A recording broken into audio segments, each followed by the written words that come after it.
رښتیا څه دي؟ رښتیا دي.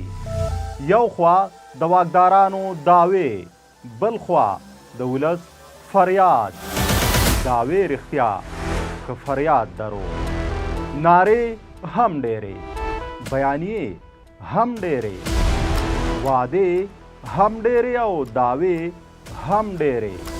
خو آیا نتیجې شته؟ د ولس خدمت کیږي که نه؟ د ولس غږ څوک اوري که نه؟